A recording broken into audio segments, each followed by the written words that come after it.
João, é claro, escreveu o nome que leva o nome dele, assim como o livro de Apocalipse, como suas epístolas 1, 2 e 3. Você nota que João é mais sistemático em suas escrituras, ainda que ele escreve com um grego bem mais cru do que elementos como Paulo escreveu. Ele escreveu no grego koiné, que era o grego comum, mas a ordem cronológica dele é fascinante.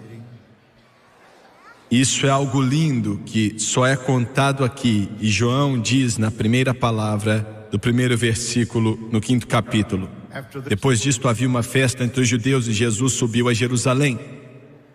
Ora, em Jerusalém, próximo à porta das ovelhas, um tanque chamado em hebreu Betesda, o qual tem 5 alpendres. Nestes jazia grande multidão de enfermos, cegos, mancos e ressecados, esperando o movimento da água. Portanto, um anjo descia em certo tempo ao tanque e agitava a água. E o primeiro que ali descia, depois do movimento da água, sarava de qualquer enfermidade que tivesse. E estava ali um homem que havia 38 anos se achava enfermo. E Jesus, vendo este deitado e sabendo que estava neste estado havia muito tempo, disse-lhe: queres ficar são? O enfermo respondeu-lhe: Senhor, não tenho homem algum que, quando a água é agitada, me ponha no tanque, mas enquanto eu vou, desce outro antes de mim. Jesus disse-lhe: levanta-te, toma o teu leito e anda. Logo, assim, aquele homem ficou são, aleluia, tomou o seu leito.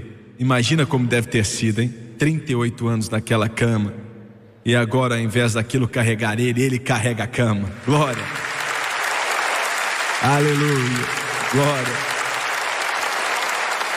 E aquele dia era sábado, e eu quero usar como tópico para o meu sermão nessa noite a segunda parte do versículo 3, esperando o movimento da água. Existem muitos de vocês que estão esperando o movimento da água. Japão, Filipinas, China, Hungria, Tchecoslováquia, Brasil, Argentina, El Salvador, Nicarágua, América, Canadá, México. E eu estou sentindo que a água vai se mover hoje. Glória a Deus, esperando o movimento da água. Abaixe sua cabeça, por favor. Pai, enquanto ministramos, dependemos de Ti. Totalmente dependentes do Seu poder no nosso meio. E é assim que desejamos. E pedimos que o Senhor pegue essas palavras, venha ungí-las com Teu Espírito. Transforme elas no poder que o Senhor deseja que elas sejam. Que o coração que está faminto seja alimentado, a alma que está sedenta tenha a sede saciada. E eu peço em nome de Jesus Cristo que nós venhamos a diminuir e o Senhor a crescer. Em nome de Jesus nós oramos, amém e amém. Eu leio a Bíblia constantemente. Eu amo esse livro, não tenho as palavras, o vocabulário para expressar para você o quanto amo. E muitos de vocês entendem exatamente o que eu estou falando, porque você também ama. Mas essa passagem que acabei de ler para você, li a vida inteira, comecei a estudar a palavra de Deus quando tinha 8 anos. Com 8 anos de idade eu carregava a Bíblia comigo, enquanto alguns meninos liam Capitão Marvel, Super-Homem, eu estava lendo a Bíblia. E para confessar para você, eu nunca entendi essa passagem, esse 5º capítulo do livro de São João. É bem fácil de entender, sabemos o que aconteceu. João esclarece uma terminologia bem simples, não temos problema em entender o que ele diz. Mas a parte que eu nunca pude entender bem foi esse anjo que descia em uma certa época todo ano para movimentar as águas. Para quem entrasse ali primeiro, depois dele movimentar a água, era curado. Vou ser sincero com você, eu não entendia. Eu não tenho nem certeza se eu entendo isso agora. Mas eu creio que o Senhor me deu informações a respeito disso que eu quero passar para você nessa noite. E estudando isso, fiquei maravilhado em encontrar que os patriarcas da igreja primitiva tinham uma dificuldade em entender isso também. Sugeriram até alguns dos patriarcas da igreja que fosse deixada de fora, e foi mesmo em alguns manuscritos. Mas eu sei agora que o Espírito Santo queria que fosse dito exatamente como João disse, pois ele deu ao amado João. E eu quero contar essa história para você porque ela resume, esclarece a humanidade exatamente como o homem é, incluindo eu, incluindo você. A Bíblia nos diz que nesse lugar específico não era perto do templo. Em Jerusalém estamos acostumados com o templo. Jesus foi ao templo quase sempre ensinar, ministrar, orar. E claro, ele fez a mesma coisa em outros lugares, mas isso não aconteceu no templo, isso foi no meio do mercado. Foi bem no turbilhão da humanidade. Para ser sincero com você, era um hospital. O lugar onde o amado João descreve aqui seria considerado hoje como um hospital, uma enfermaria, aonde os doentes ficavam, e ali foi aonde Jesus estava, e vou falar mais disso daqui a pouco. Mas a Bíblia nos diz que havia um grupo grandioso de homens impotentes ou pessoas inválidas juntas ali esperando a água se mover. E o exemplo chocante, titilante que acabei de ler para você nessa noite nos faz entender por que fariam o que faziam. Estavam doentes, estavam sofrendo, estavam tristes, sem esperança. Essa passagem, o povo impotente que não tinha como melhorar, é uma figura perfeita da humanidade hoje. Quero que você veja algo aqui. A humanidade, na verdade, não mudou nada. Desde aquele dia até esse momento, a tecnologia mudou. A ciência meio que mudou. A aparelhagem toda mudou. A educação mudou. Mas a condição humana do homem é a mesma hoje como era na época. Porque toda a tecnologia do homem, ainda com toda a habilidade do homem, ainda com toda a pompa do homem de hoje, o problema humano não muda e o homem ainda não pode resolver seus próprios problemas. Metade do mundo hoje vai para a cama com fome toda noite. Eu quero que você pense nisso. De 5 bilhões de pessoas nesse planeta, quase 2,5 bilhões vão para a cama sem ter que comer. As mentes mais brilhantes do mundo veem o que acontece e não resolvem o problema. Na minha cidade mesmo, em Baton Rouge, Louisiana, uma das maiores universidades do mundo para agricultura é a Universidade do Estado de Louisiana,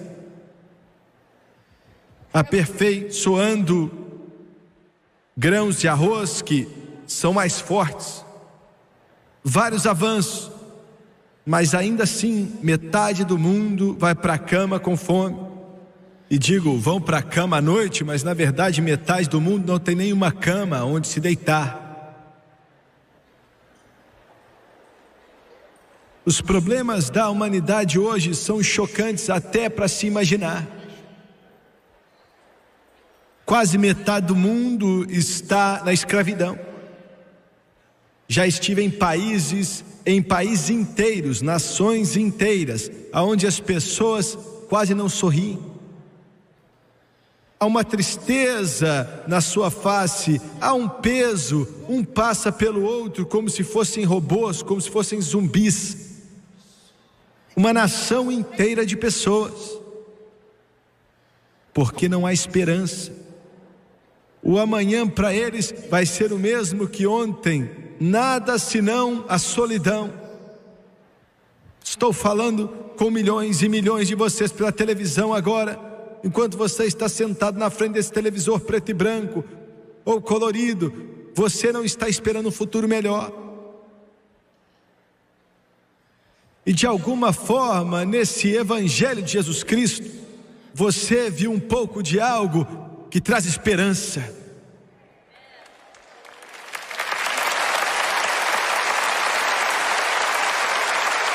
A esperança é uma palavra bonita. A esperança é uma palavra que nós cristãos quase não usamos, mas Paulo usou o termo fé, esperança e caridade, amor. Esperança. Nós do Ocidente quase não usamos porque temos uma abundância de esperança. Nós aproveitamos tanta coisa boa que o mundo não tem, mas a maioria do mundo não tem esperança. Não existe esperança. Pare para pensar nisso, não tem esperança. Quando vamos visitando países, os gigantes coliseus sentando 30, 60, 80, 100 mil pessoas em um prédio, em um coliseu, ou um estádio, vamos dizer assim. Eles vinham e ficavam encostados na parede, muitas vezes ficavam de pé, literalmente milhares de pessoas. E Deus tem colocado no meu coração para falar para eles, dizer a eles, para aqueles que não têm esperança. Muitos deles não têm comida para comer. Muitos deles não sabem nem o que é liberdade, vivem sempre com medo. Mas Deus mandou falar para eles da bem-aventurada esperança. Diga a eles sobre a bem-aventurada esperança. Diga a eles sobre a bem-aventurada esperança. Diga a eles sobre a bem-aventurada esperança. Mas o homem é impotente. O homem não tem esperança. A maioria das pessoas nesse mundo são pobres, afetados pela pobreza. Quando eu nasci, dia 15 de março de 1935, no meio da depressão, aqui nos Estados Unidos, as pessoas não tinham dinheiro, não tinham comida. Quando minha mãe estava grávida de mim, no meio do verão ardente de Louisiana, com um cesto na mão, ela estava colhendo algodão por $1,50 por dia, grávida com esse evangelista, porque eu acredito que Deus me chamou para ser um evangelista antes mesmo de eu nascer.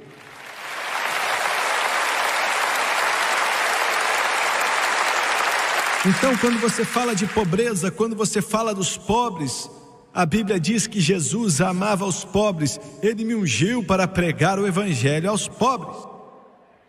Especialmente ele disse isso, e eu gosto disso, aos pobres. Por quê? Por quê? Por quê? Eu vou te falar por quê. Porque ele era a única esperança para eles e é a única esperança para eles.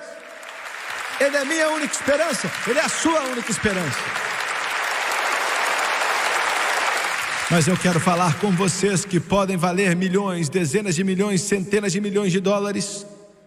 Você mora em uma cobertura e você olha para as luzes de Nova York, ou de Washington DC, ou de São Francisco, ou Los Angeles, ou as grandes cidades do mundo. Você tem tudo o que você quiser, com diamante nos dedos. Você anda em um tapete de couro, com um candelabro no teto. Tudo que o dinheiro pode comprar. Você pode comprar os carros mais caros, as roupas mais caras, mas o que você quiser. Se não a solidão que está aí dentro de você. Porque eu sei do que estou falando. Não importa quanto dinheiro você tenha, não importa quantos diamantes você tenha, não importa quantos bens desse mundo você tenha, a alma do homem é tão grande, me escute aqui, a alma do homem é tão grande que o mundo inteiro não pode enchê-la. Jesus falou que se você ganhar o mundo inteiro e perder a sua alma, não vai te valer de nada. A única coisa que pode encher a sua alma, te dar uma razão para viver, um propósito para viver, fazer com que você levante de manhã com algo fora a solidão, é o Senhor Jesus Cristo em seu coração e em sua vida.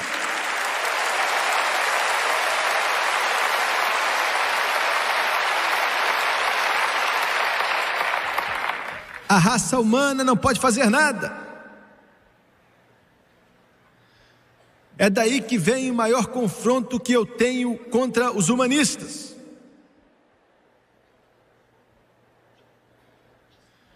E com os materialistas, com os hedonistas, com os socialistas, com os comunistas. O homem quer pensar que pode resolver seus problemas, mas o homem não pode resolver seus problemas. Escuta, o homem é impotente, o homem é desesperado, não tem esperança, ele não admite mais, o homem é fraco, pecaminoso, perdido, não conhece o caminho certo, está tropeçando na escuridão e precisa de uma mão para levá-lo para casa, e Jesus Cristo é essa mão para te levar para casa nessa noite.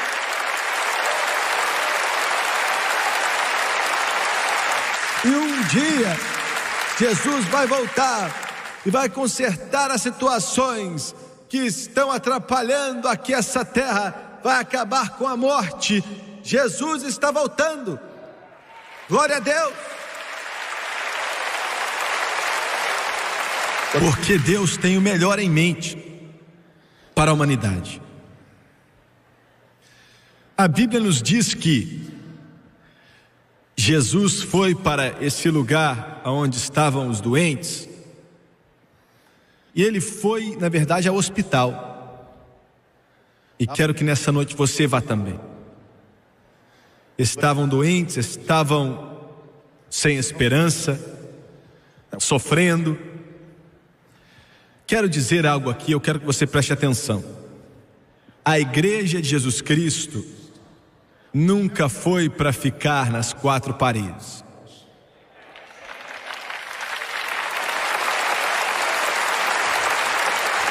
Não importa quão lindo é o prédio, não importa quantos milhões de dólares você gastou naquilo, não importa quão confortável sejam os assentos e a tecnologia ali é boa ou não, não importa quão linda seja a religião,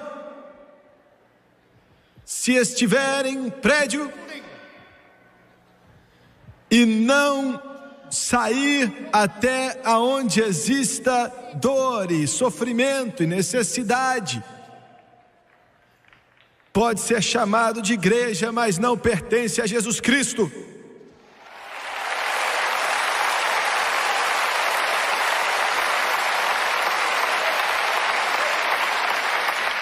Me entenda, a igreja deve ser onde estão os paralíticos, a igreja deve ser onde estão os bêbados, a igreja deve ser onde estão os drogados. Você está me ouvindo? A igreja deve ser onde estão as prostitutas. Você pode dizer, espera aí, é para isso que estamos aqui, para ser uma luz no meio das trevas, para ser sal na terra, a luz do mundo. Do que você está falando, pregador? Eu estou falando do seguinte: o governo federal, com os seus bilhões de dólares, a ciência com toda sua tecnologia, a educação com todos os seus diplomas de faculdade, ainda não podem libertar nenhum viciado em drogas, nenhum alcoólatra vai ser livre. Mas nessa noite você tem a mensagem, você tem a palavra, você tem a mensagem, você tem o nome de Jesus, o poderoso nome de Jesus. Jesus, o Espírito Santo, leve essa mensagem que você tem ao faminto, ao que está sofrendo, ao que está doente, ao que está com dor, ao perdido, aos que estão presos, porque você tem o poder de libertá-los.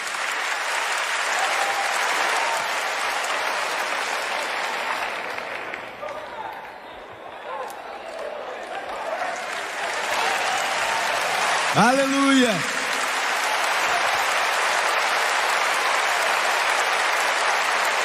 Se tudo que você faz é ir para a igreja domingo de manhã para mostrar o seu chapelão e o seu vestido bonito, você está perdendo tempo.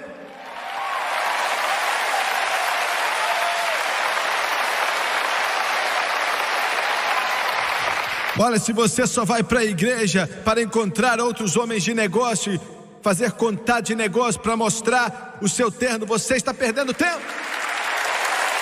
Aleluia! Ele disse: vá até as casas, vá até as estradas, vá nas ruas onde estão famintos, vá onde eles estão doentes, porque você tem algo que o mundo não tem. Você tem a resposta. Você não é parte do problema.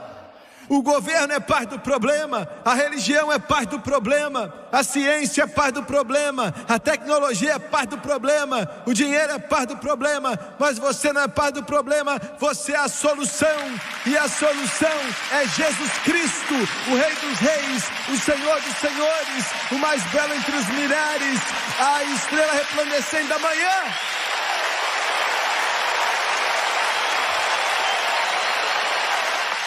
Glória a Deus, aleluia.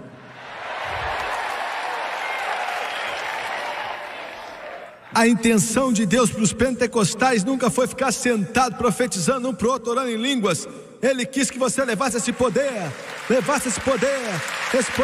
criou os mundos, esse poder que colocou as estrelas no espaço, esse poder que Jesus deu no Pentecoste, e levasse para aquele que está sofrendo e morrendo.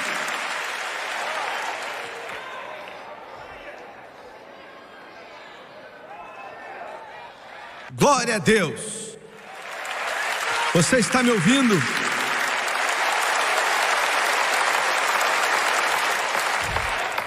Recebo cartas de vez em quando, não recebo muitas agora porque eles já aprenderam, mas de vez em quando recebo cartas de pessoas: o que você está fazendo, tentando dar de comer ao mundo todo? Bobão. Estou fazendo isso porque Ele mandou. Estou fazendo porque Ele diz que quando eu tive fome você me deu de comer. Quando estava na prisão você me visitou. Escute nessa noite, aquele africano que está com fome, aquele menininho com as perninhas finas, é Jesus Cristo. Você está ouvindo? É Jesus Cristo. Quando você coloca comida na boca dele, você nunca esteve tão próximo de Deus.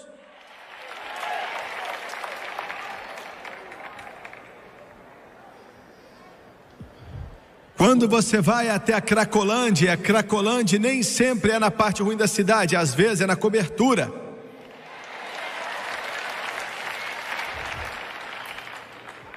E você abraça alguém e diz: Jesus te ama. Eu vou te falar a verdade. Eu não sei como testemunhar, não sei o que dizer. Eu sairia e faria, mas eu não sei o que fazer de me suegra. Então eu vou te falar o que você faz agora.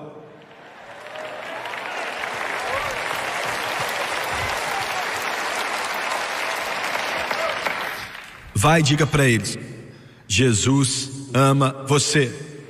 Só isso. Só isso. Glória a Deus. Jesus ama você. Jesus ama você. Diga para o bêbado que Jesus ama ele. Diga para o drogado: Jesus te ama. Diga para o pastor também: Jesus te ama. Diga para o vizinho do outro lado da rua: Jesus te ama. Diga para o travesti que está na rua: Jesus te ama. Diga para o rapaz que entrega carta: Jesus te ama. Diga ao piloto de avião: Jesus te ama. Diga para todo mundo que Jesus ama você.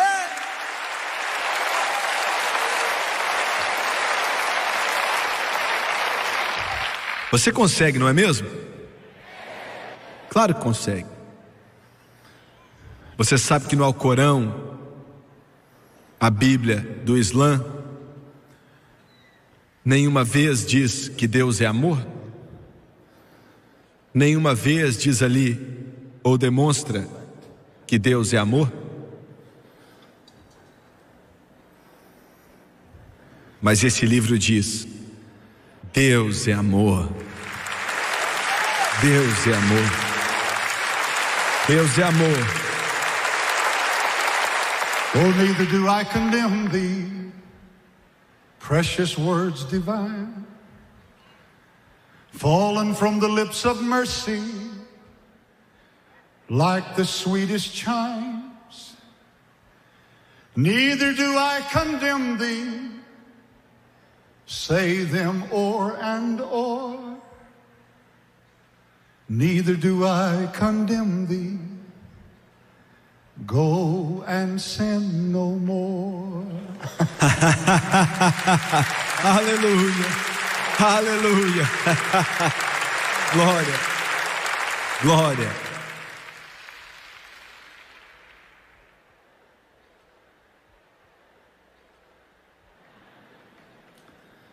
Qual é a prioridade de Deus?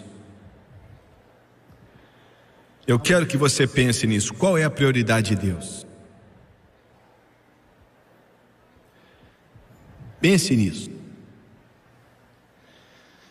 Será que a prioridade de Deus é colocar um quadro na sua igreja que custa $500 mil para você dizer: nossa, é tão bonito,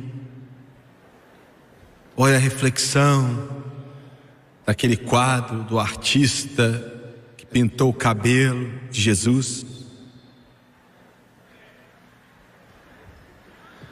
Olha, não é tão amável ali no ombro dele. Como é que ele sabe qual o tamanho do cabelo dele?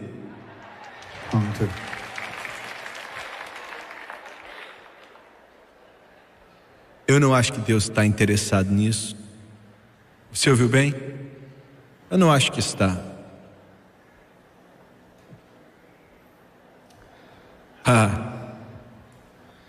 Eu tenho um relógio em casa que ele é lindo, é um Rolex. Custou 5, 6 ou 7 mil dólares. Se vocês quiserem me dar este valor, eu mando para você. Eu tenho um reloginho de 15 dólares aqui, ó. E eu não estou tentando soar santo não, por favor, não bata palmas. Esse aqui marca o tempo melhor que o Rolex. Se você usa um Rolex, não estou te condenando, coloca no nariz. Eu não estou nem aí, não é isso que eu estou falando não. Mas eu quero vender o meu e usar esse dinheiro para ajudar as crianças, ou então construir uma igreja, algo assim. Porque eu não acho que Deus está muito interessado no Rolex. Eu duvido que Ele está interessado em qualquer tipo de relógio. Eu não quero falar isso querendo soar mais santo que outros. Se você tem um Rolex, não se sinta culpado, mas é eu que sou assim. Alguém me deu, mas eu acho que posso vender e nunca vai saber.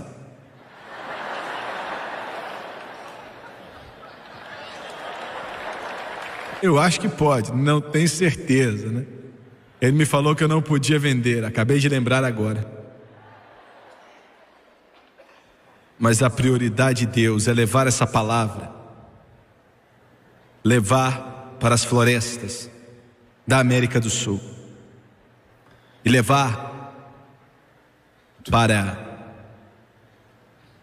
os confins da Austrália, levar ao continente europeu, levar para a África, levar para o mundo inteiro. Eu vou ser sincero com você, toda noite eu vou dormir e eu não sei como é que vou pagar as contas. Não sei como. Olha, toda noite. E Deus me mandou fazer o que estou fazendo. E tem dia que falta $300 mil, $200 mil, às vezes até $100 mil é o que falta, todos os dias. E de alguma forma, de algum jeito, Deus nos ajuda. E na hora certa,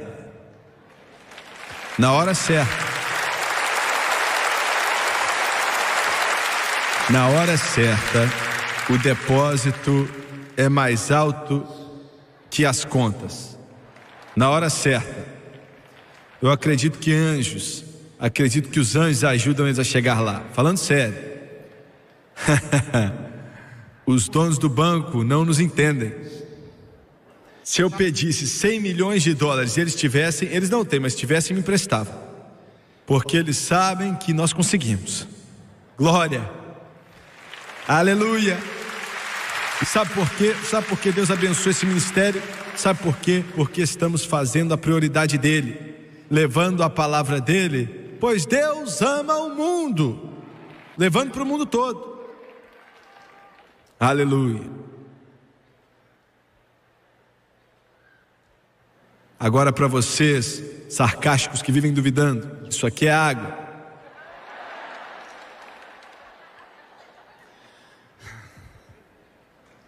Muito bem. John disse no 5º versículo: e um certo homem. Olhamos para o homem impotente, agora quero olhar para esse homem. O que eu quero que você entenda é que quando lemos o versículo 14 do mesmo capítulo, Jesus disse ao homem: vai, não peques mais, a não ser que suceda coisa pior. De alguma forma, o pecado trouxe aquela doença para ele. Ouviu bem? O pecado, eu não sei que tipo de pecado era, não tenho a menor ideia. Mas o pecado fez com que esse homem adoecesse, senão Jesus Cristo não teria dito: eis que já está são, não peques mais, para que não te suceda algo pior. Mas o que eu quero te mostrar é que isso é uma demonstração tremenda do amor de Deus. Quando Jesus curava um homem, nenhuma vez antes de curá-lo, o repreendeu pelos seus pecados. Entendeu? Veja bem, existem tudo que é tipo de pessoa me assistindo agora. Existem, eu acho que pode dizer, centenas de milhares de viciados em drogas. Posso dizer que existem centenas de milhares de alcoólatras. Você não tem preocupação nenhuma com sua vida, já era, tudo embora. Tudo já era. E aí dentro de você, você queria vir, mas você pensa assim: ah, pregador, não tem como ele me querer. Mas você está enganado, é você que ele quer. E o que eu quero te fazer entender é que ele não te condena. Não importa o que você fez, não importa quão afogado no pecado você está, entenda isso: ele não tem palavra alguma de condenação para você. Ele não vai fazer nada para te maltratar. Ele só vai abrir os braços e dizer: vinde a mim todos que estão cansados e sobrecarregados, e eu vos aliviarei. Você está entendendo a importância? Ele disse, quando Jesus perguntou a ele: queres ficar são? Ele disse: Senhor, sem saber com quem falava, não tenho homem algum que quando a água é agitada me ponha no tanque. Não tenho homem. Eu quero explicar algo sobre isso aqui nessa noite, preste atenção. E como é que eu posso dizer tudo isso? Quero dizer da forma mais diplomática possível. Eu sinto dores por dentro, dá uma dor no meu coração pela igreja. E eu vou resumir a um grupo menor de pessoas. Eu incluir os batistas, os metodistas, os episcopais, os nazarenos. Sim, vocês são parte da igreja, do corpo de Cristo. Mas eu quero falar o meu povo por um tempo. Dos pentecostais, os carismáticos. O homem diz que eu não tenho homem para me ajudar. As águas são agitadas, eu quero entrar, faz 38 anos que estou doente, mas homem nenhum me ajuda a entrar nesse tanque. Eu sinto uma dor por dentro quando eu vejo pessoas cheias do Espírito Santo, pregadores, que estão defendendo tudo que é tipo de tolice, como se fosse a cura para necessidade e condição humana. Do que você está falando? Eu fico chateado em igrejas pentecostais quando nós contratamos psicólogos cristãos. Não, peraí. Eu não estou falando mal de ninguém que quer ajudar as pessoas. Agradeço a Deus por qualquer um que quer ajudar qualquer um. Entretanto, eu não quero ser sem educação, cruel, sarcástico. Mas Jesus Cristo, na cruz do Calvário, pagou o preço pela condição humana. Pagou tudo. Não ficou devendo nada. E você não precisa de pensamento positivo, ou poder de trabalhar com a mente, ou cura interior, ou cura das memórias, ou se assentar com um psicólogo 2 horas e contar os problemas para ele. Você não precisa disso. Do que eu preciso? Eu vou te dizer: nenhum homem pode te ajudar. Nenhum homem pode te ajudar. Como é que um homem pode te ajudar com os seus problemas de casamento quando ele mesmo tem problemas?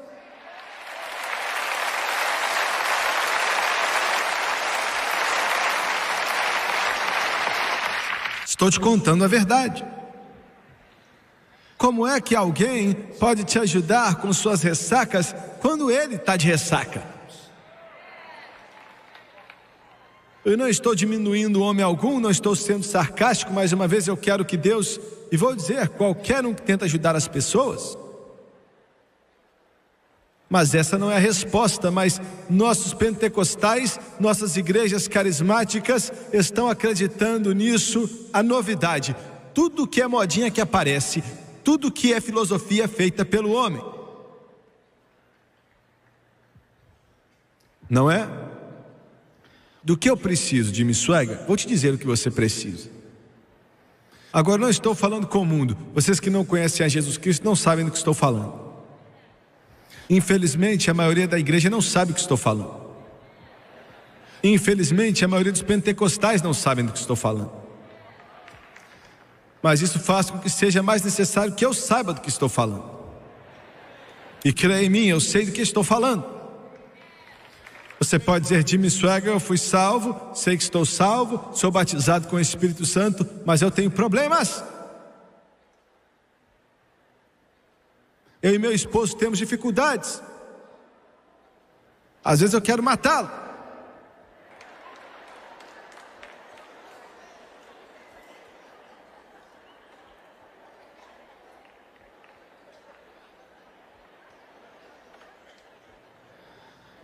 Irmão Swaggart, eu tenho problema com concupiscência.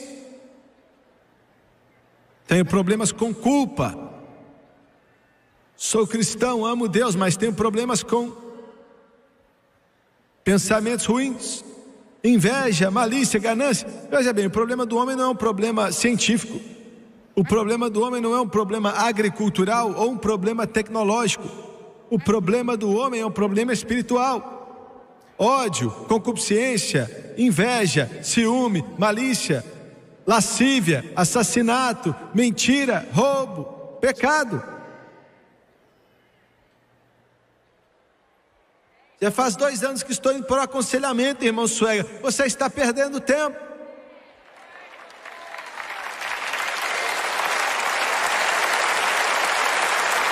Agora, eu sei que isso não cai bem. Eu entendo que estou perdendo muitos amigos, mas não posso fazer nada, porque eu sou apenas o rapaz que entrega a mensagem. Eu não escrevo as cartas, outra pessoa escreveu a carta, eu só estou entregando, só isso, só estou entregando.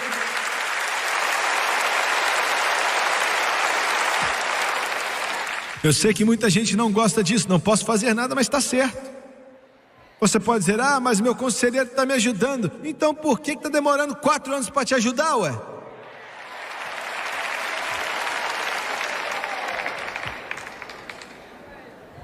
Você não precisa disso. Você não precisa. Senhores, olha, vocês estão comigo ainda, né? A sogra do Yang Cho com aquela igreja de 500 mil membros lá na Coreia do Sul, diz que a igreja deles não aconselha pessoas com problemas de casamentos. E uma igreja espera aí, gente, isso aqui é entre eu e eles, tá? Uma igreja com 500 mil membros, eles têm que ter algum tipo de problema no casamento, mas eles dizem: não aconselhamos ninguém. Sabe o que eles mandam eles fazerem? Jejue e ore.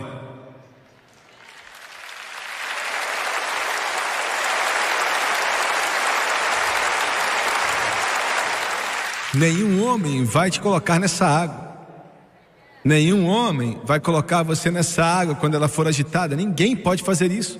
O que eu preciso fazer? Eu vou te falar o que você precisa fazer. É antiquado. Alguns desses homens aqui sabem. Espero que todos eles saibam.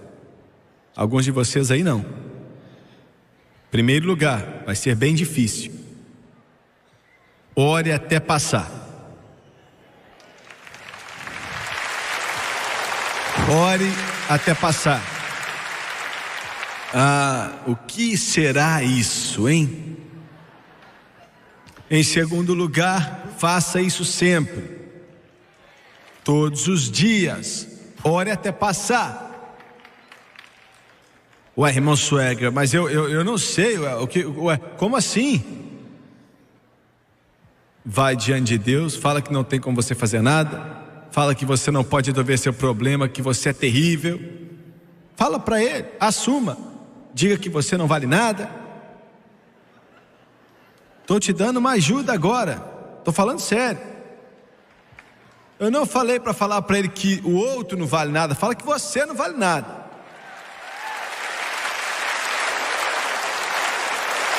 Fala, você tinha que estar no inferno.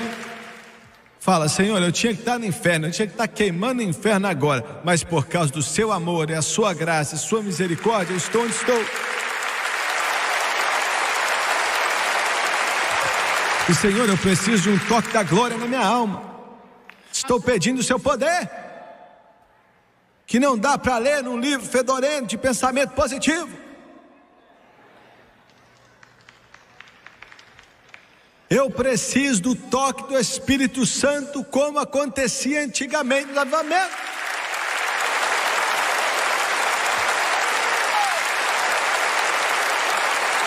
E se você pedir, Ele vai fazer. Fique ali até Ele te ajudar. Ele sabe quem você é, sabe da sua necessidade. Se você não vai para uma igreja que encoraja isso, sai desse negócio e encontre uma que faz isso. Homem nenhum, só vai para Deus, vai para Deus.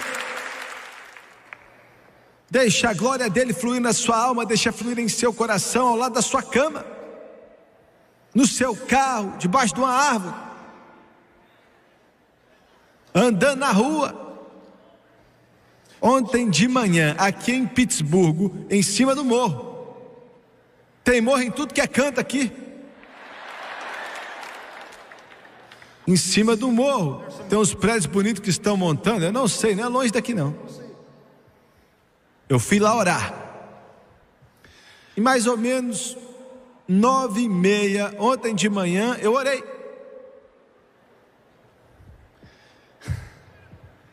Prédio em tudo que é lugar, pessoas em tudo que é lugar, carros em tudo que é lugar.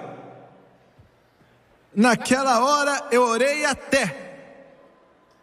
E não tem como orar até, a não ser que algo aconteça com você.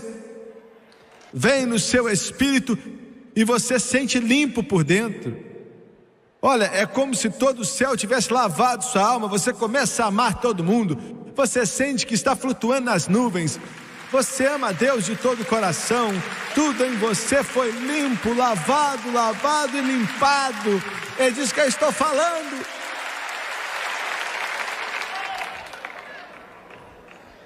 Você está me entendendo? Olha, deixa fluir no seu coração.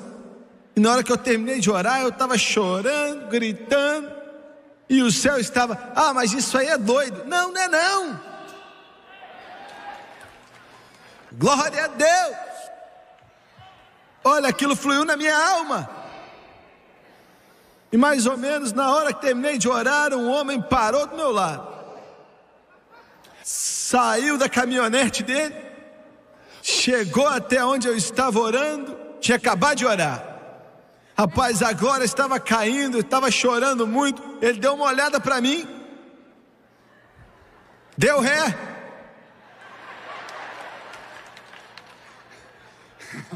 e perguntou: você sabe aonde é a casa do supervisor? E eu disse: não, mas eu sei aonde é a casa do poder. Glória a Deus, aleluia! Glória, glória, glória. Funciona, funciona. Vai mudar a sua vida, vai mudar sua alma, vai mudar seu coração, vai mudar sua casa, vai mudar seu casamento, vai mudar tudo a seu respeito.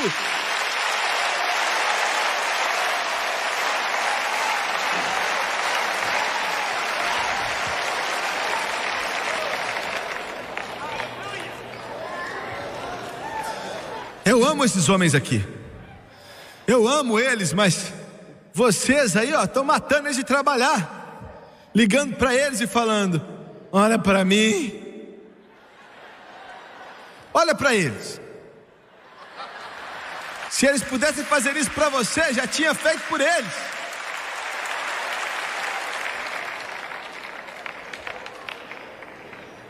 Não, olha, são homens de Deus, não entenda mal.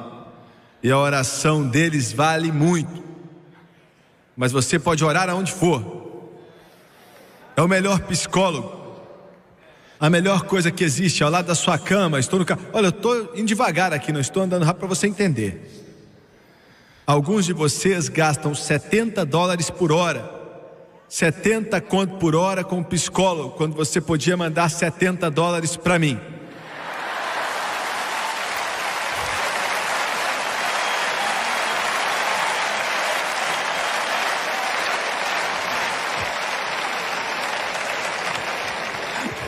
Então posso dar de comer a algumas crianças, posso colocar comida em uns estômagos vazios, posso levar o Evangelho de Jesus Cristo para aqueles que precisam, posso dizer que Jesus te ama, posso falar para eles que Jesus se importa, posso falar para eles: Jesus ama você, e descer para algum lugar e fazer uma oração. Escutou? Está tomando remédio, pílulas, xaropes, tudo que é tipo de remédio.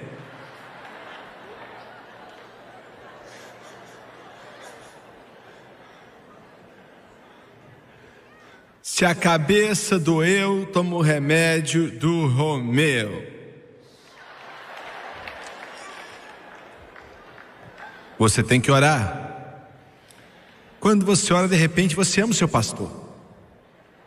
Você ama a esposa, ama o marido, ama os filhos, ama os pais, ama o empregado, ama quem te emprega, depois que você ora. Estou falando com cristãos, não estou falando com o mundo, com cristãos. De repente, se não te pedem para cantar no coral, você não fica bravo. Você vai dar o dízimo. Você dá o dízimo à igreja, mas me manda os $70.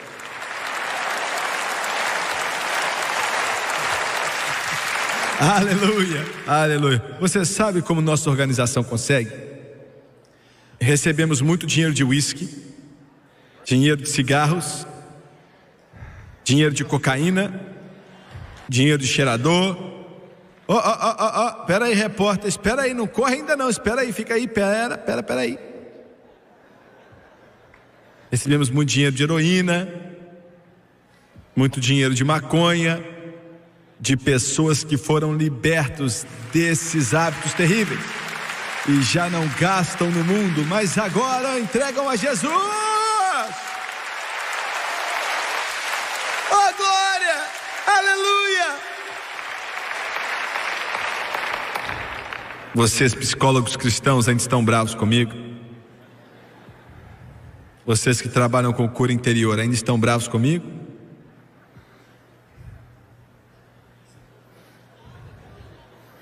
E os que defendem pensamento positivo, ainda estão bravos comigo?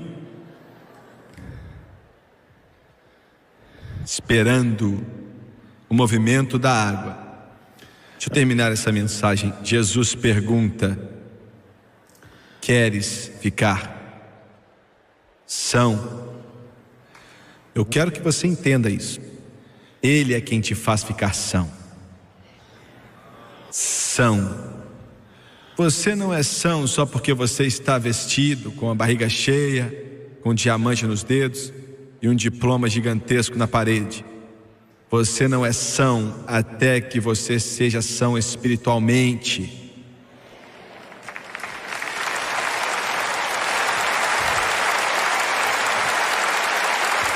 Agora, quero te dizer algo enquanto termino aqui. Eu quero que você olhe para mim, por favor. Deus só dá fé para fazer o impossível. Me escute. Se você pode construir sua igreja sem fé, você não precisa de fé. Se você pode ver aquele rapaz que não tem Jesus, aceitar Jesus com o que você tem, você não precisa de fé. Mas Deus não te dá fé para jogar fora. E eu acredito que essa é uma das razões que Ele diz: quando vier, será que encontrarei fé? Porque nós desperdiçamos, nós usamos da forma errada, não entendemos. Ele dá fé para fazer o impossível. Quando você chega até onde você pode, aquele homem ali carregando aquele seu leito disse: eu tentei, Senhor, mas não consigo. Eu fiz tudo o que podia, mas não posso mais. Mas Jesus deu fé para que ele acreditasse pelo impossível. Agora, deixa eu te falar o que eu creio que Deus me disse a respeito dessa passagem aqui. Um anjo desceu em uma certa época, movimentou as águas, e quem entrava primeiro depois de movimentar as águas era curado de qualquer aflição que ele tinha. Deixa eu te falar por que Jesus foi para lá. Em João 7, o amado discípulo escreveu essas palavras que Jesus mencionou: se alguém tem sede. E em 1 Coríntios capítulo 10, versículo 4, Paulo falou sobre a rocha no deserto que jorrava água.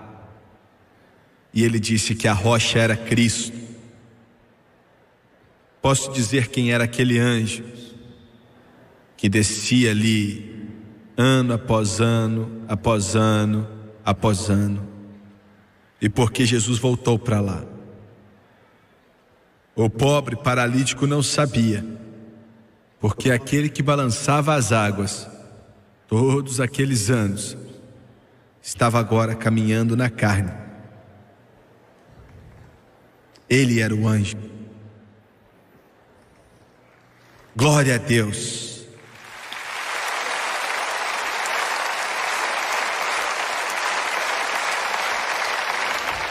Eu cheguei até um hotel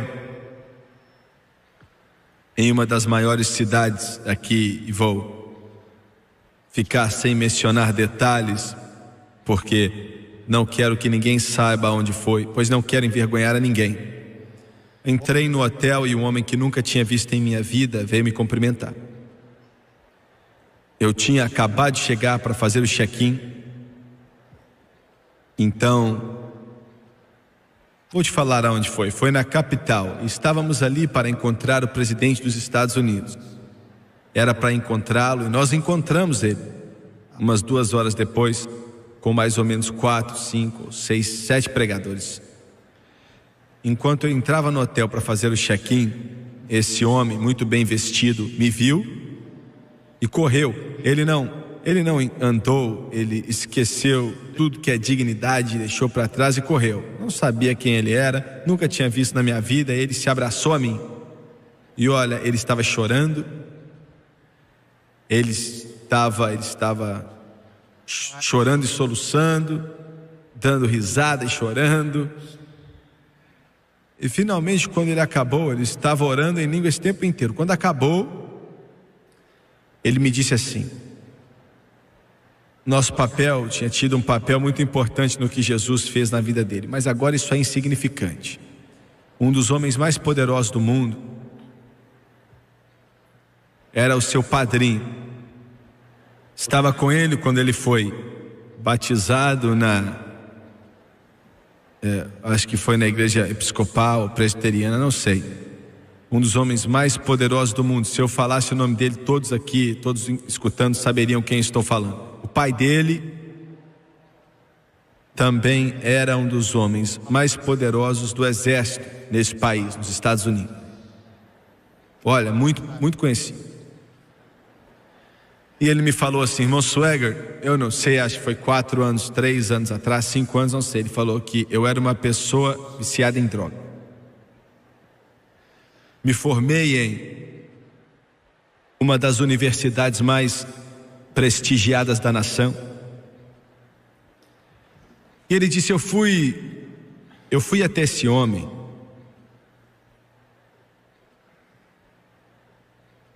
Bem, acho que posso falar essa parte, não vou falar de nomes. Um dos ex-presidentes dos Estados Unidos, e disse a ele falou: estou indo ladeira abaixo, e eu não sei o que fazer. Estou morrendo, estou viciado e não consigo parar. Estou com um inferno em meu coração, estou desamparado. Perdi minha casa, perdi minha família, perdi tudo. E um ex-presidente dos Estados Unidos disse: me desculpa, meu filho, eu não posso te ajudar. Ele tentou ir para várias igrejas, ele falou.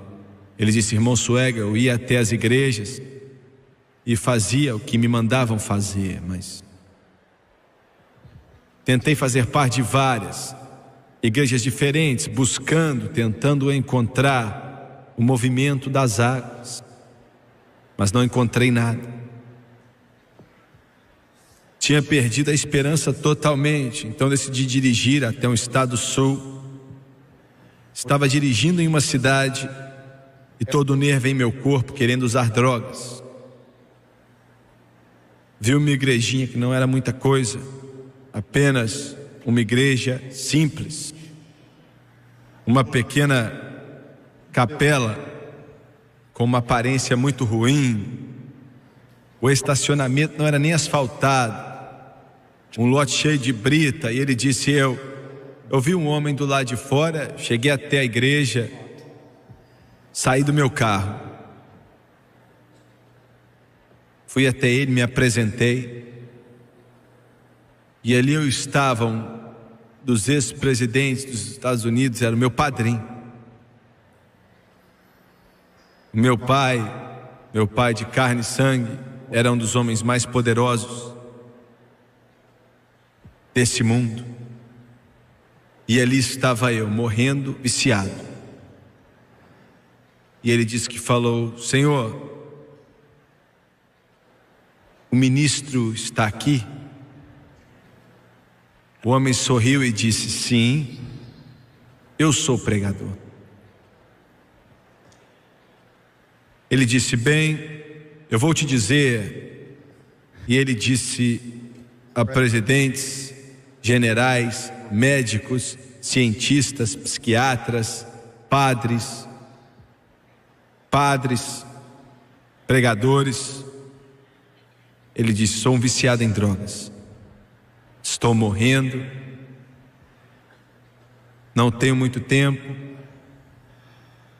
E isso aqui eu acho que é uma igreja, não é? É sim, meu filho.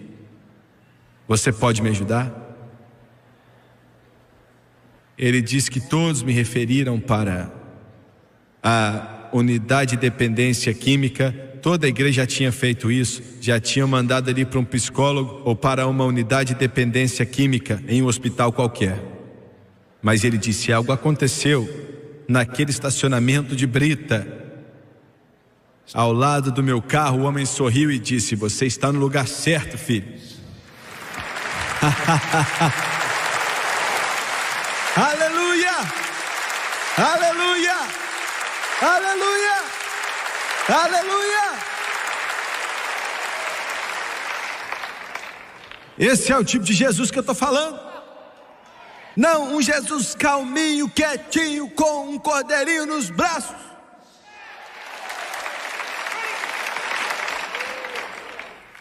Ele disse: filho, vem cá. Entrou na igreja e tinham 5 ou 6 mulheres ali orando. Ele falou: nunca escutei ninguém orando daquele jeito na minha vida. De todas as igrejas que eu já tinha estado em toda a minha vida, oravam: querido Pai, estamos diante de Ti, ó Criador. Ele disse: meu Deus, eu nunca tinha escutado aquilo. Ele falou que estavam gritando: aleluia, glória ao Senhor, aleluia, louvado seja Deus, te amamos, Jesus. E ele falou: quando eu entrei eu não entendi, mas eu falei: filho, você está quase conseguindo sua liberdade.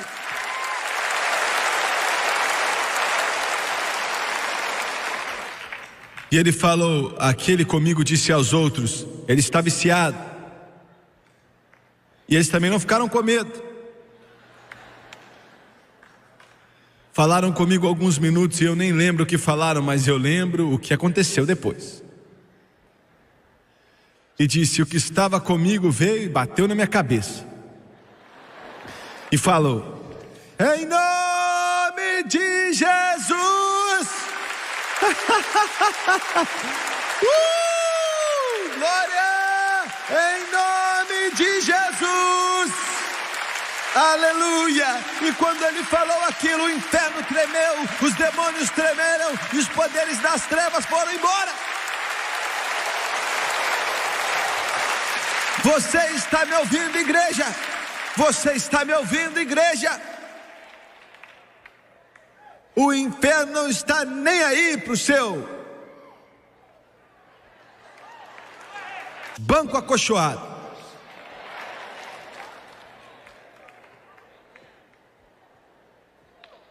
Ah, então você tem um doutorado em filosofia?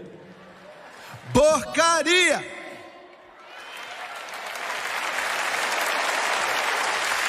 Mas quando você diz em nome de Jesus, em nome, não estou nem aí se você é católico, não estou nem aí se você é metodista, não estou nem aí se você é nazareno, não estou nem aí se você é pentecostal, não estou nem aí se você é presbiteriano, não estou nem aí se você é pecador, não importa se você é viciado, mas quando você fala em nome de Jesus,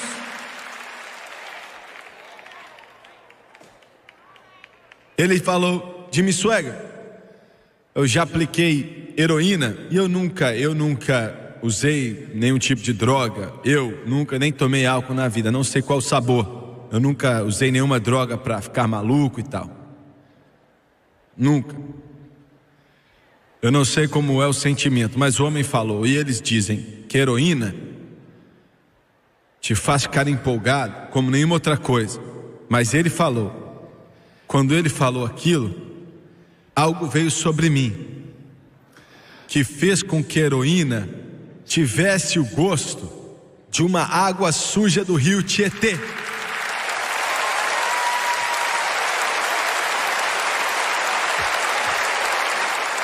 Ele falou, eu não conseguia levantar, olha, não consegui levantar sozinho, uns 20 homens oraram para mim e eu caí como se tivesse sido atropelado, com o poder do Todo-Poderoso Deus.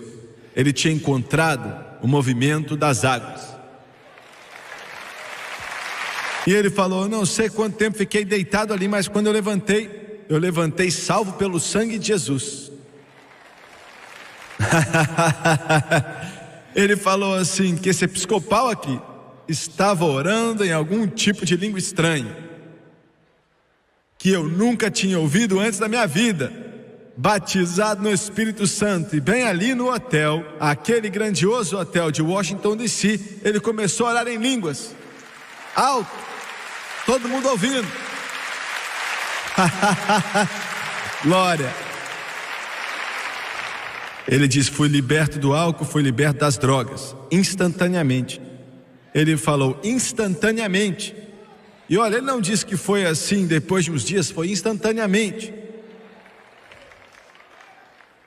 Aí ele falou que voltou para casa,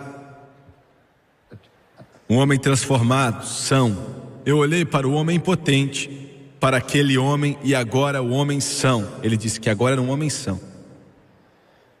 Então naturalmente ele foi até os pais dele e ele disse que foi para o ex-presidente dos Estados Unidos primeiro. E quando ele começou a falar isso, eu fiquei muito interessado, pois eu queria saber o que ele ia dizer. Perguntei: o que você falou para ele? Ele disse: eu falei o que acabei de falar. Estava viciado em drogas, perdido, sem esperança, indo para o inferno. O médico falou que não tinha esperança nenhuma para mim. Falei para ele como fui até a igreja. Falei para ele como aquele pessoal estava gritando aleluia. Falei para ele que o pregador colocou a mão na minha cabeça, deu um tapa em mim e falou em nome de Jesus. Falei tudo para ele, assim como aconteceu. Falei como eu caí para trás. Falei para ele como levantei dali salvo, cheio do Espírito Santo. Falei para ele de orar em línguas. E ele perguntou: o que é isso? Falei para ele da libertação. E falei, e essa foi a parte que eu fiquei interessado. Eu falei: e o que foi que ele falou para você?